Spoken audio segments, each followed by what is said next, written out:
Fire History presents Fire Facts with Chiefs Bill Lellis and Paul Smith. Today's episode: Nozzle News.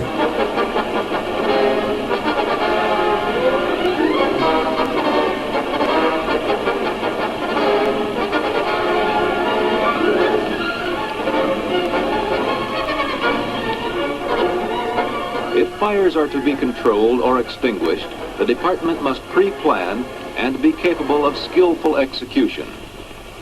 Trained officers are essential. Modern equipment is necessary. But in most cases, the person who actually controls the fire is a key man, the nozzleman.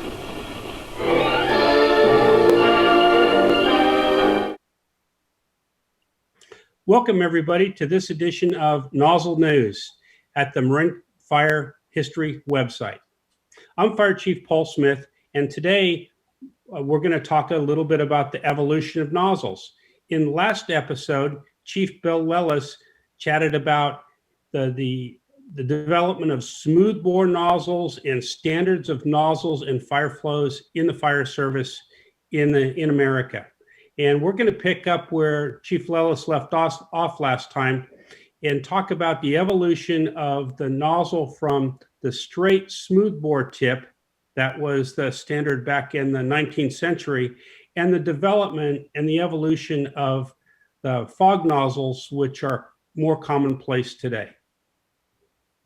Okay, we have the evolution of nozzles today, and on the very left, we talk about, we see an example of Bill's straight bore tip, and in the middle is a very early example, 1930s, of a naval nozzle.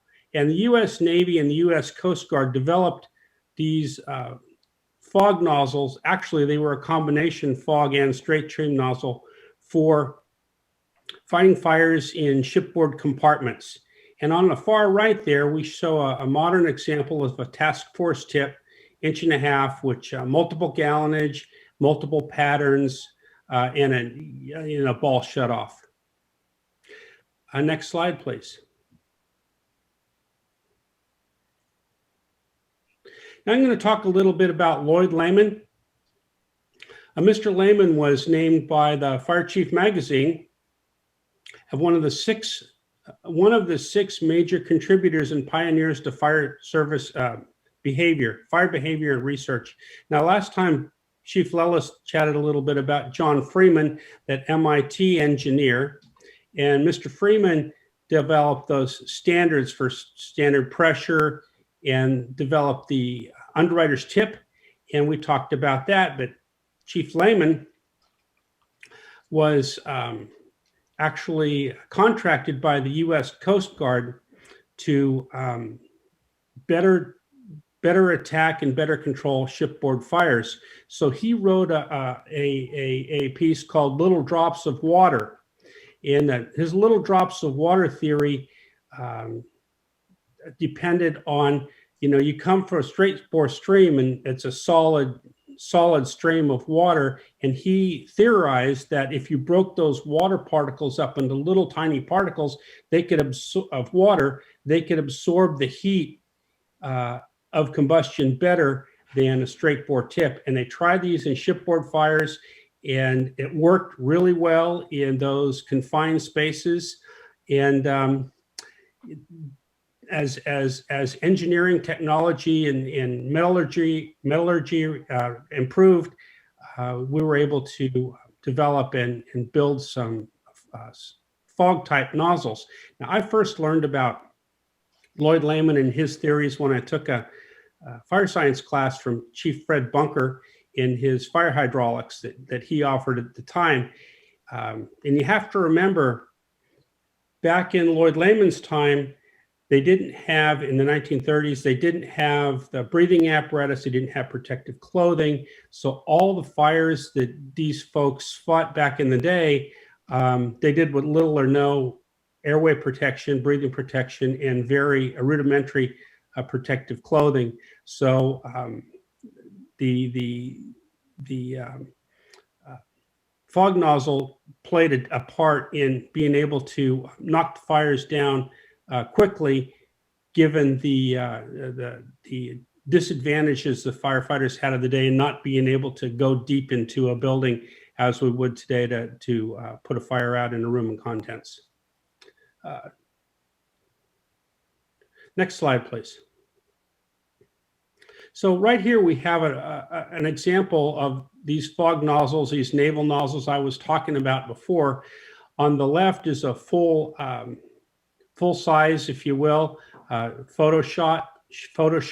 In the middle, you can see is the control that says shut, fog, and open, because if the ball shut off went into 3 positions closed, which was the shut, and then fog. Now, when it was in the fog position, you can see the tip on this nozzle actually looks like today somewhat like a fire sprinkler diffuser. And what would happen is the water would come out of the nozzle, out of the hose, and would be deflected into these little drops of water, per Lloyd Layman's theory, and break the stream up into smaller particles. Also had an option if you opened the valve, the ball shut off all the way, you would get a straight stream.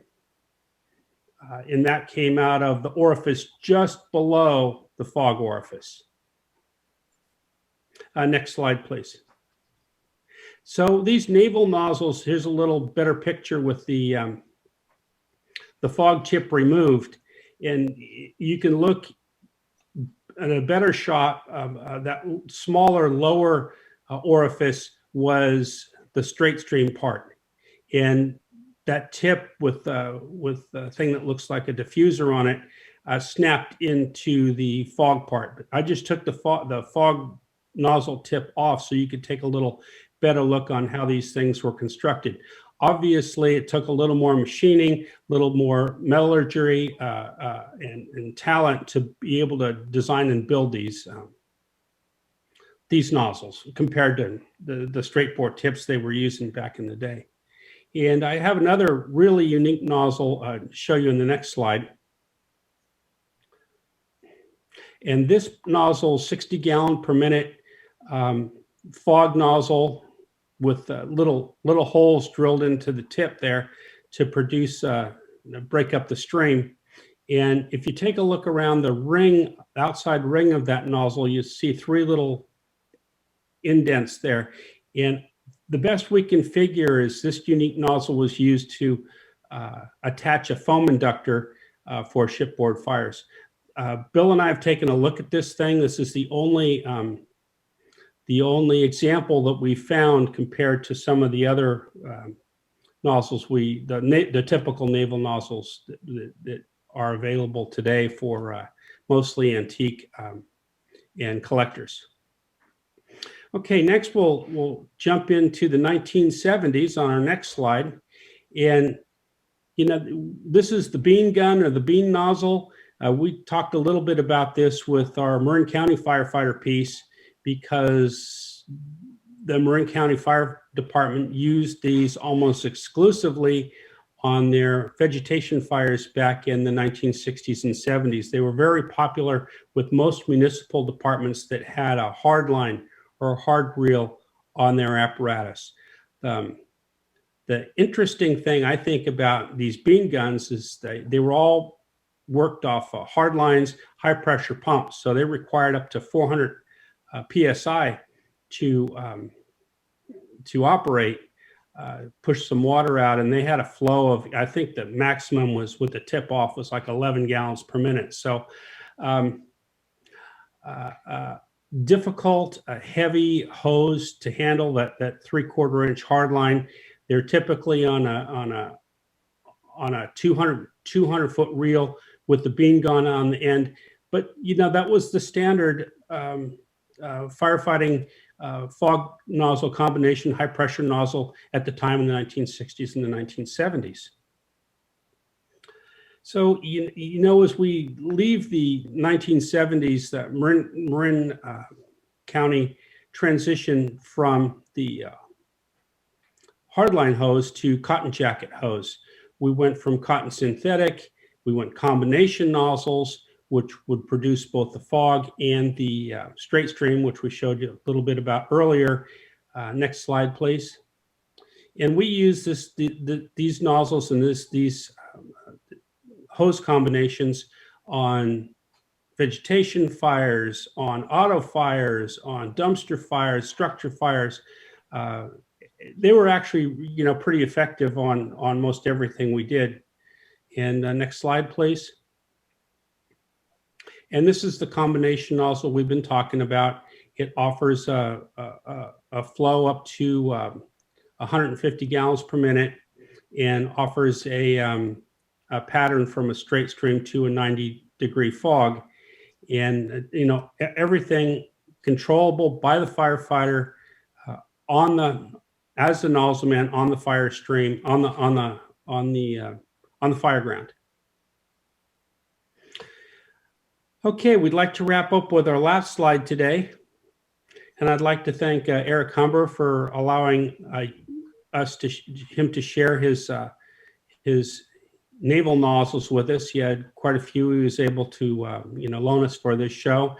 And to Chief Palmy and Battalion Chief Glenn for their contributions in allowing me to access their nozzles, take some pictures, and show it as part of our show today. So thanks. I hope you enjoyed this edition of Nozzle News. And this time I'd like to bring in Chief Bill Lellis, and we'll chat about some nozzle stuff. Good morning, Chief. Hey, morning, Paul. Nice to see you. Thank you. Nice program there. Again, learning something almost no matter how old you are. You can learn something every day. Yeah. A couple things. I mean, getting back to the transition of smoothbore to fog nozzles, those class 2 standpipes we talked about, once they came out with a plastic fog nozzle with no shut off, the half-inch straight tip on the class 2 standpipe was replaced with a fog nozzle that could go fog straight team, but still had no shut off. Mm-hmm. The linen flex hose was still out there. So the fog nozzle started to make it in plastic. That was a strange part of it. Yeah. And, one of the most significant nozzles in my career, if someone were to say you can start a fire department with one nozzle, I'm going to start my department with what was referred to as the Santa Rosa nozzle. Mm-hmm. It's made in Santa Rosa, and it's the only nozzle that went from fog to straight stream, but it was the only nozzle that I know of that gave 180-degree fog pattern.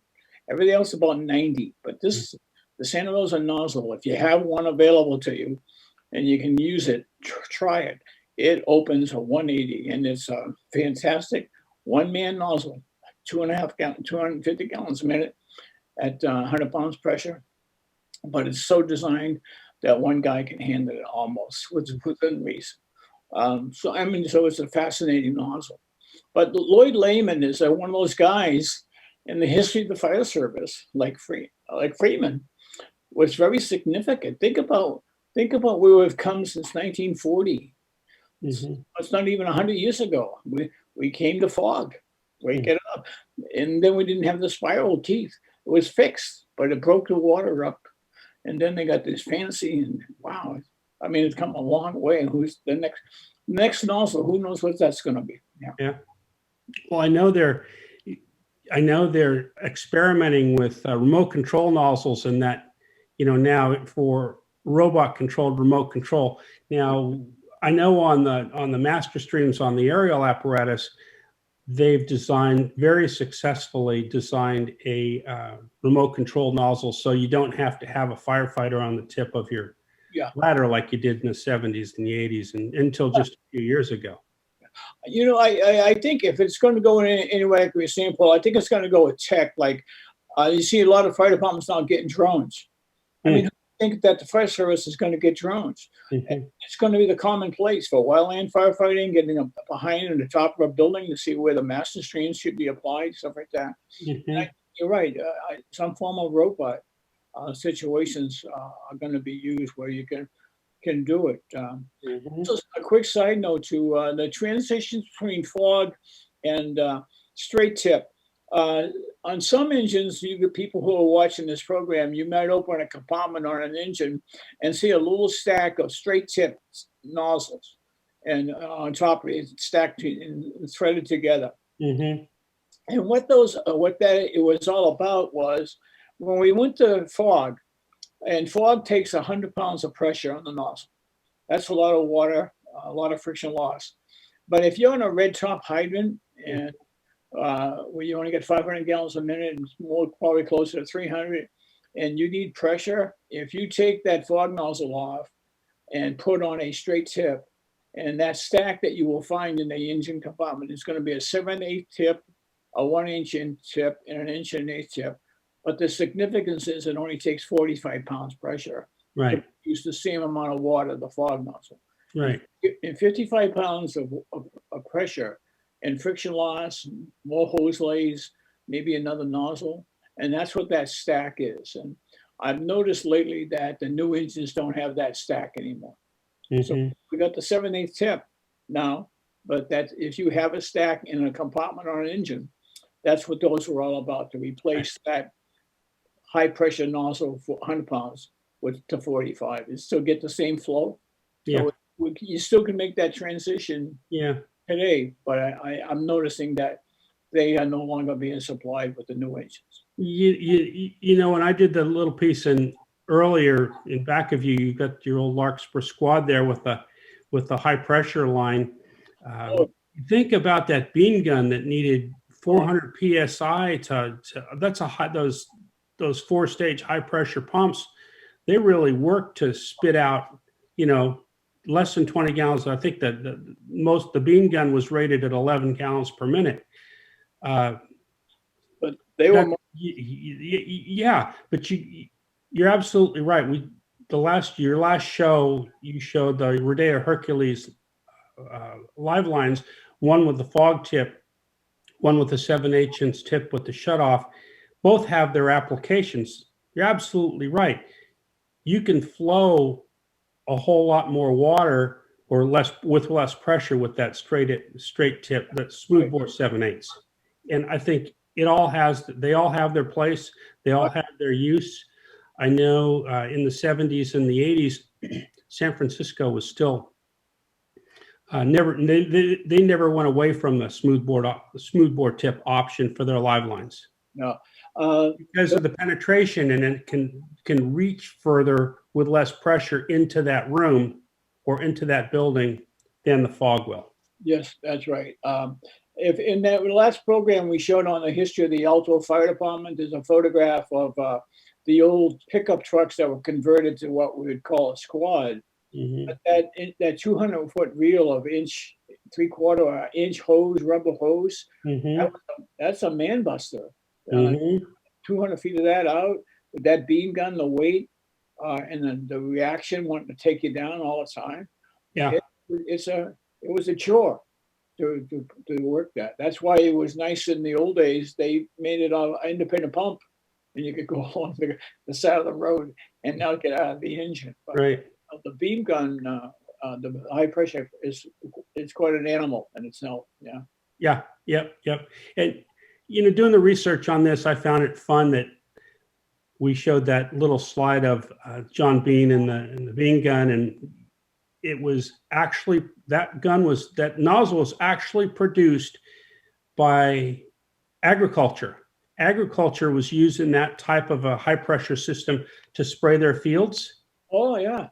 You know, to spray their fields with the vegetables or whatever they were growing, and they required that high pressure, low volume to operate in the ag setting. Well, the story is that